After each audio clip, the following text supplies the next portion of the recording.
¿Afectará la inteligencia artificial a nuestra identidad como seres humanos?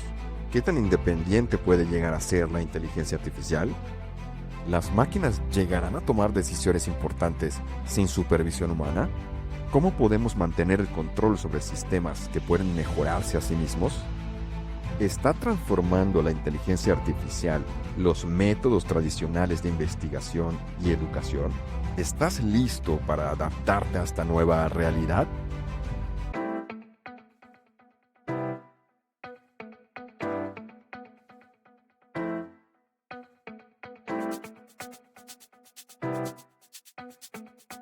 Hola, ¿qué tal amigos? Bienvenidos nuevamente a un episodio de TecnoSapiens, el podcast donde la IA se da la mano con los negocios. Y como siempre estoy con mi gran amigo Jorge Sauri de Mérida. Jorge es un emprendedor, maestro en inteligencia artificial, actualmente estudiando su doctorado. ¿Qué tal, Jorge? ¿Cómo estás? Bien, Fer, amigos de TecnoSapiens, ¿cómo están? Un gusto compartir de nuevo con Fernando Santa Cruz, especialista, consultor de inteligencia artificial y negocios. Y bueno, Fer, hoy traemos el tema de la autosuficiencia de la inteligencia artificial, muy interesante. ¿Cómo lo ves?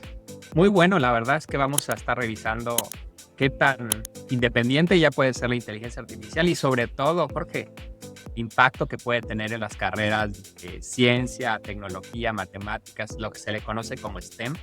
Pues la verdad es sumamente interesante este tema, porque uno de los temas que están este año como en boga es el tema de los agentes autónomos.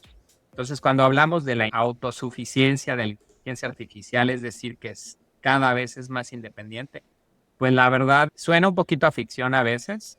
Algunos nos ponemos más hype y pensamos que ya lo estamos logrando y ya puede trabajar por sí sola y otros dicen, no, todavía falta mucho, pero ¿cómo ves el tema? No sé si quisieras abrir la discusión porque reflexionar sobre ellos nos van a permitir estar mejor preparados, tanto como profesionistas, empresarios y usuarios sobre todo. ¿Cómo lo ves?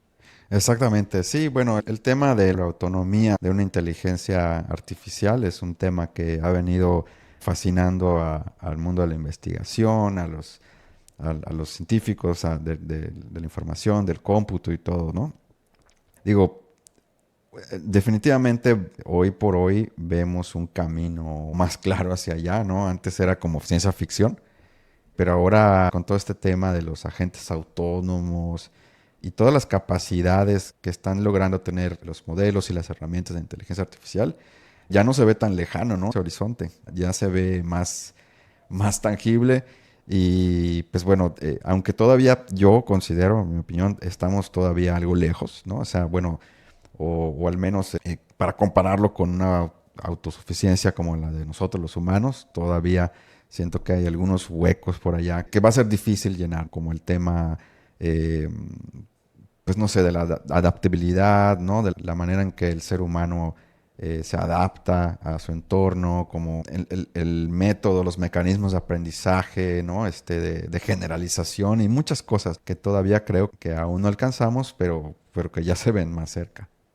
En este tema, Jorge, tú que estás muy metido, sobre todo que has construido herramientas y conoces por dentro cómo se está constituido, ¿cómo podemos darnos cuenta si ya nos estamos acercando a la inteligencia humana y cuándo nos vamos a dar cuenta de que ya es verdaderamente autónoma? Mira, yo creo que el tema de la autonomía, ¿no?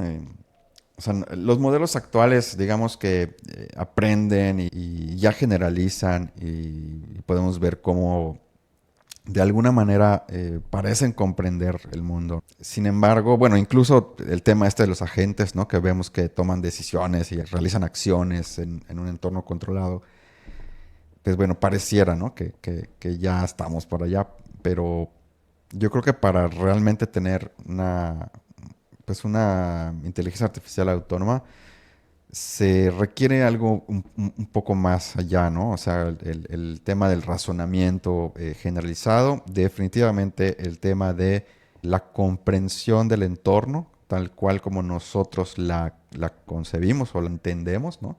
Que podría ser ya incluso o cruzarse con el tema, el famoso tema de la conciencia que Ok. el ser humano O sea, hay un debate ahí, ¿no? Si se requiere o no se requiere. Sin embargo, pues vemos que en el ser humano es algo, es una pieza clave, digamos, ¿no? O sea, que nos diferencia de otros seres vivos, ¿no? En el tema de cómo comprendemos nuestro entorno. Hay una brecha o un abismo entre el ser humano y otros mamíferos o otros seres con ciertos niveles de inteligencia, donde se ve que este tema de la conciencia, por ejemplo, es clave para llegar a estos niveles de inteligencia que nosotros tenemos, ¿no? En ese sentido, la IA todavía no comprende el entorno o el mundo como nosotros lo vemos. Entonces, yo creo que es un tema de eso, de integración de la memoria, un poco más como nosotros la integramos en nuestro sistema nervioso. Y bueno, se vienen muchas cosas que podrían darle un giro, ¿no? Interesante. Justo ahora o hace poco salió este tema del chip cuántico, ¿no? De Microsoft. Yo creo que por ahí podría dar un giro muy, muy, muy radical. Sí, definitivamente creo que comentas varias cuestiones como la conciencia, el entendimiento del mundo, la memoria. Creo que en muchos temas definitivamente están lejanos a lo que es inteligencia humana, pero al menos como lo veo, Jorge, no sé cómo lo ves tú. A veces asimilo esto un poquito a una conversación estéril en el sentido de que de manera práctica es capaz de sacar la chamba, es capaz de Ujú. hacer el trabajo. Entonces, si nos estamos debatiendo en, oye, siente, no siente, en realidad nos entiende, en realidad no nos entiende, creo que sí, desde luego hay que hacerse esas preguntas, pero en fines prácticos, sí, para cuestiones de trabajo, muchas veces es capaz de resolverte el problema. Llámese que te haga un plan, que te haga un diseño, que te haga una propuesta, te revise un documento. Definitivamente no es inteligencia humana, pero para fines prácticos funciona y te hace Exacto. el trabajo. Entonces, en este tema, ¿qué sistemas de seguridad podríamos tener? Van a ir evolucionando, se van a ir haciendo más complejos y el ser humano seguramente le va a delegar más cosas o más decisiones en algunos casos que pudieran poner en riesgo cuestiones de la salud, de los servicios, de la vida como tal. Tú como desarrollador, como ingeniero de IA, ¿qué cuestiones debemos de prever para tener inteligencia artificial segura? Sí, bueno, en temas de seguridad se ha platicado mucho sobre la alineación de objetivos. Regresando a la pregunta anterior, y como dices, efectivamente, podría ser como un sinsentido, ¿no? El comparar la inteligencia humana. Sin embargo, yo ahí considero que, o sea, ¿cómo vas a alinear los objetivos del ser humano con los de la IA si no son el mismo tipo de inteligencia? Ahí va a haber un reto. Al final de cuentas son algoritmos de optimización y como habíamos visto en innumerables historias y en algún programa lo vimos con el Paperclip Maximizer, ¿no? Al ser un algoritmo cuyo objetivo es optimizar, pues va a ser muy difícil alinearlo, ¿no? Entonces ahí entran cuestiones de alineación con el ser humano, auditoría continua, hacer sandboxing o cajas de seguridad, entornos de seguridad para pruebas, el tema de la interpretabilidad mecanicista, entender cómo funcionan estas cajas negras. Pero sin embargo, fíjate, el tema ¿no? De qué tan importante es si lo que estamos construyendo es una emulación de nosotros mismos, de la inteligencia humana, o es otro tipo de inteligencia, como una superinteligencia o una superherramienta, ¿no? Yo creo que ahí más bien el tema va a ser práctico, ¿no? Como dices, es práctico, pero ¿para qué fines, no? O sea, si lo vamos a pretender usar como el sustituto de la inteligencia humana que tome decisiones, o si va a ser como otro tipo de herramientas y para cuyos fines prácticos pues deberían de ser otros, ¿no? Que no sean las de tomar el lugar de una persona. En ese sentido, ¿tú crees que las máquinas van a llegar a tomar decisiones importantes sin la supervisión de un ser humano? Yo creo que sí, aunque no debería de ser. Yo creo que a mayor riesgo para la vida humana para la sociedad, siempre debe estar el ser humano en el centro, tomando estas acciones. Sin embargo, pienso que cada vez más se van a implementar en sistemas, ¿no? Y cada vez más nosotros como usuarios nos vamos a acostumbrar a que la inteligencia artificial tome decisiones por nosotros. ¿Por qué? Porque es más práctico, es más conveniente, nos ahorra tiempo, nos libera de responsabilidades, nos libera lo que parece ridículo decirlo, pero nos libera de pensar, libera de tomar decisiones. Y el ser humano como tal siempre busca la conveniencia, ¿no? Busca Ujú. estar tranquilo, Confort y así, ¿no? y confort. Entonces, sí veo que cada vez más vamos a delegar estas actividades. Sin embargo, creo que es de suma importancia siempre que esté el ser humano en medio.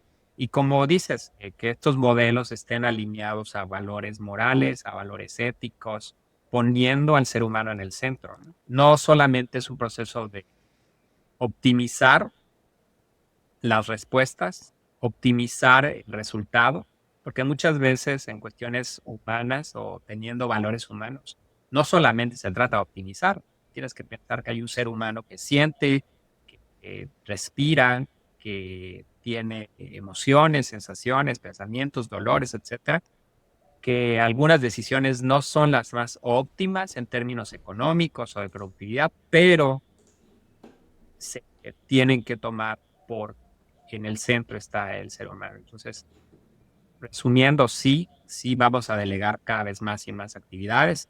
Sin embargo, el reto a nivel de constructores está desarrollar inteligencia artificial centrada en el ser humano, ¿no? Que fomente este pensamiento crítico, que era un tema que abordamos la semana pasada. Exacto. Entonces, en este tema, Jorge, hablando un poco de la parte más técnica, ¿cómo están transformando la inteligencia artificial los métodos de investigación tradicionales? Ahorita hablábamos de la autosuficiencia, es decir, que son capaces de hacer cosas por nosotros, de investigar, de procesar mucha información. ¿La investigación cómo está cambiando o cómo va a cambiar? No tomando el lugar del investigador, creo yo, porque eso yo lo considero, aunque los gigantes de Silicon Valley obviamente te están vendiendo la idea de que ya son como investigadores y que pueden hacer el trabajo, ¿no? de un investigador y así, lo considero absurdo. Regresando al punto, un ser humano en sus mecanismos de creatividad, de búsqueda de caminos y de conceptos. Es muy diferente, ¿no? A la inteligencia artificial, porque la inteligencia artificial pues no tiene ese conocimiento del mundo. Sin embargo, es más poderosa buscando patrones. Entonces, ¿cómo lo está cambiando de manera real? Es, como dices, agilizando los procesos de búsqueda de información, digestión de información, trayéndome a mí, haciéndome esa recopilación de datos, por ejemplo, ¿no? Para tener más información a la mano, ¿no? Antes eso llevaba mucho tiempo.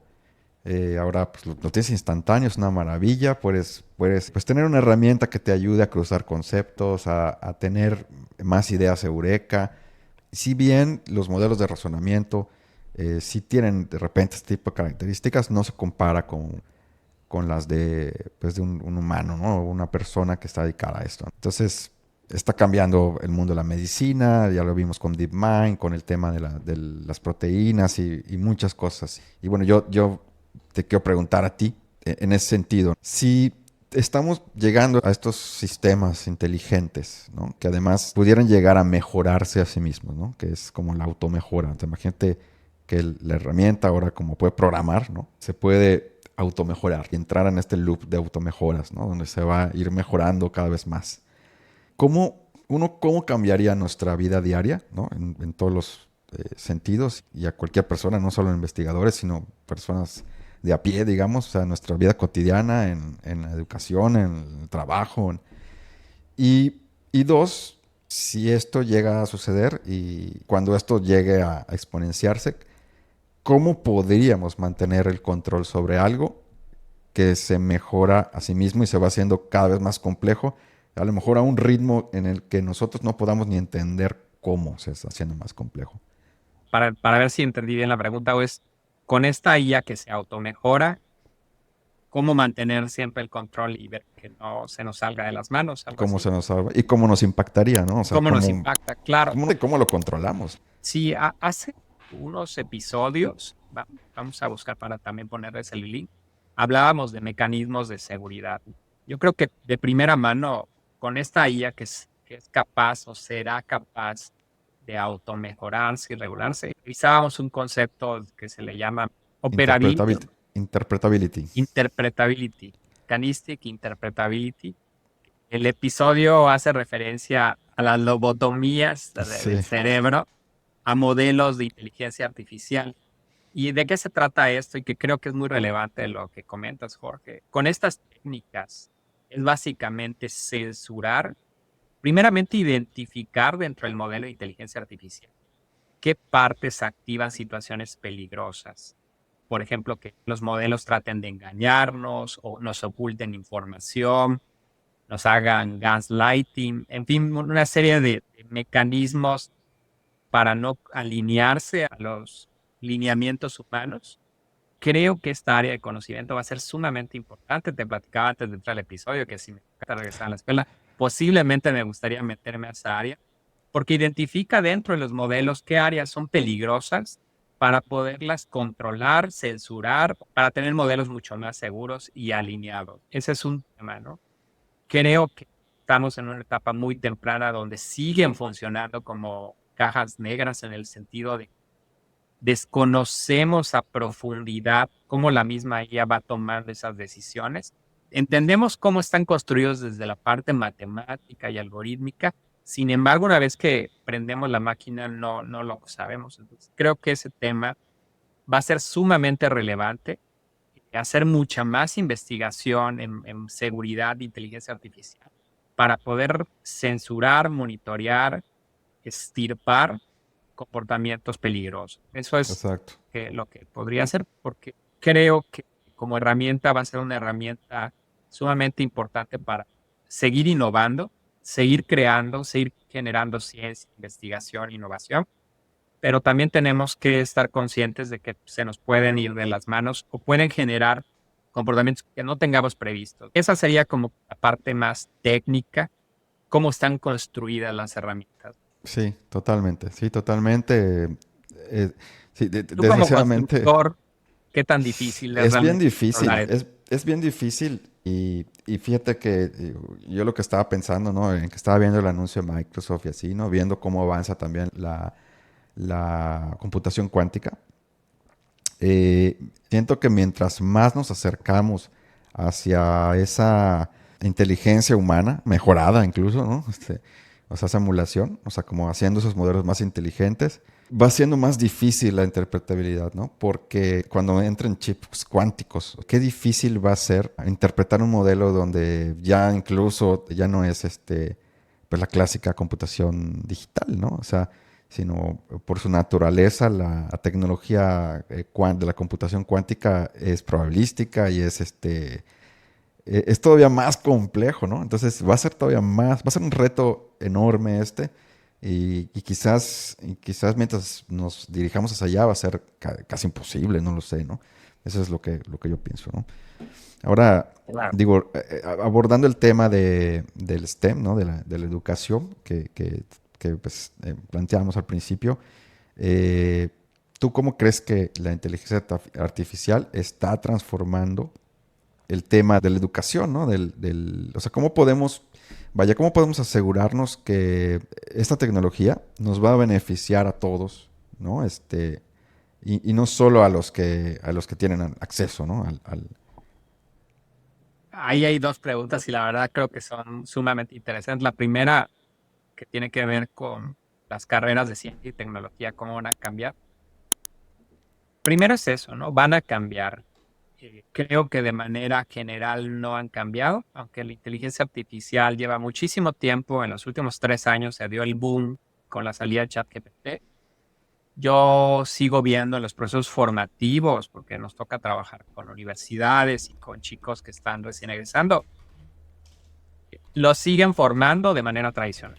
Es decir, como si no estuviera la IA. Y creo que en términos de educación hay que replantear los modelos, forma de enseñar y sobre todo los roles, cómo van a evolucionar y modificar, ¿no? O sea, tenía con el equipo hace unos días una reunión y les comentaba que la parte de código, hacer las líneas de código, ya no va a ser tan relevante. Va a ser más relevante pensar en la planeación, en la arquitectura, entender cómo podemos abordar el problema de una manera creativa más que hacer el código. Exacto. Y tal vez yo al menos en algunos comentarios sentí una resistencia a decir, no es que yo quiero hacer código, yo quiero hacer código y le estoy diciendo, bueno, es que ya te toca empezar a hacer más arquitectura, no es que quiero hacer código. Y le digo, no, pues el código ya vemos herramientas como Cursor, como Windsurf, como Klein, como múltiples entes que están saliendo todos los días, Jorge, y tú los usas bastante bien y le sacas mucho jugo. Y te das cuenta que son capaces, si les das tiempo y si consumen los suficientes tokens, son capaces de resolver problemas de código por sí solos. Ahora, si están yendo en la dirección correcta, si se les dio una arquitectura correcta de cómo estás visualizando resolver el problema, esa parte no la hacen realmente muy bien. Entonces, sí hay que repensarlo. Creo que también con modelos más sofisticados se va a abrir una brecha de desigualdad de gente o sociedades o países que tienen acceso a los modelos más avanzados que les permiten todavía innovar y acelerar su productividad, innovación, creación de servicios, productos, empresas. Y empresas, personas y países que van a ir rezagados en este tema por falta de acceso a estas tecnologías. Entonces, creo que a nivel de ser humano hay que estar conscientes de esta posibilidad para que estas brechas no sean tan grandes. Entonces, en este tema, Jorge, tú como usuario de agentes autónomos que hacen código, si tuvieras que platicar con un director de carrera y o recomendarle nuevas habilidades por ejemplo, para un ingeniero de sistemas, un ingeniero de software, ¿qué debe aprender un ingeniero de software del futuro? Ya trabaja con. Pues bueno, lo que comentas, ¿no? Como bien dices, estas herramientas, por ejemplo, ¿no? En particular el tema del código, ¿no? Que es el que más ha sonado últimamente. Justo ayer estaba viendo que Carpati creo que postea en Twitter, bueno, en X, le llama el coding, ¿no? Que es así como esta nueva forma de codificar, que es literal prompt, y de hecho comenta que estaba trabajando y literal con voz, ¿no? Con el agente de voz, o sea, con speech to text, directamente con Windsurf y pidiéndole, haz esto, haz lo otro, haz un módulo que haga esto. Y entonces creo que se va a volver el estándar. Entonces, mientras las herramientas escupen kilómetros de código, que a lo mejor ni siquiera va a ser necesario que entiendas. En ese sentido, creo que, como hemos dicho siempre, lo que pides va a ser lo importante, ¿no? Entonces, no solamente en ingenieros de software, sino yo creo que en general, mientras todo va yendo hacia allá, va a ser más importante el pensamiento crítico, ¿no? El poder, pues, diseñar las soluciones o lo que sea que estés haciendo, construirlo de manera conceptual, lo que sea que signifique. O sea, puede ser, digo, estamos hablando de código porque es lo que estamos viendo, ¿no? Con las herramientas las estamos usando los dos y vemos los avances, ¿no? Pero no sé, imagínate en un futuro no muy distante, pues en temas como lo legal, lo contable, no sé, cuántas profesiones no va a tocar, ¿no? Y quizás todos estén nada más ahí con su, con su teléfono prompteando, ¿no? Con voz así como, oye, el balance, oye, tal cosa, ¿no? Y auditoría, ya lo hiciste, ¿no? Muévela aquí, muévela allá, ¿no? Entonces, yo creo que el tema va a ser ese, el saber qué, o sea, tener los conocimientos pues, sólidos de base. Y a lo mejor sí vas a tener que medio saber cómo se hace, porque si no, cómo entenderlo, ¿no? Desde sus entrañas, ¿no? Y eso yo creo que va a ser en todas las profesiones. Sí, definitivamente vienen muchos cambios. Creo que como seres humanos tenemos que ir integrando y adaptando nuestros roles profesionales y de estilo de vida Y pues bueno, como siempre, Jorge, es un placer platicar contigo estos temas que siempre dan para mucho, que al menos de manera personal me ponen a reflexionar y tratar siempre en todo momento que los servicios que damos en la tecnología que creamos, poner al ser humano en el centro, ¿no? Y pues despedirnos, no sin antes, primero agradecer a Gilmer Santana en la producción y a Eli Collie igual en la producción y postproducción. Y dejarles una pregunta, Jorge, para nuestra audiencia. No sé si se las quieras comentar. Sí, bueno, la pregunta es, ¿cómo afectará la inteligencia artificial a nuestra identidad como seres humanos? Y si puede igualar o puede superar nuestras capacidades. Pues ya saben, déjenos sus respuestas y, y estamos seguros la vamos a estar leyendo en estos días. Dejen sus comentarios y cualquier duda, pregunta, pues déjenos y con mucho gusto la vamos a estar contestando. Pues nos despedimos. Muchas gracias como siempre. Gracias a ti, Fer. Gracias, amigos. Hasta luego. Hasta luego. Hola amigos de TecnoSapiens, si te ha gustado este episodio, por favor suscríbete y síguenos en YouTube, Spotify o en cualquiera de tus plataformas de podcast favoritas. Cada semana te vamos a traer muchas novedades de IA que están cambiando el mundo de los negocios, así que únete a esta comunidad de entusiastas de la IA y no te pierdas nuestros siguientes episodios.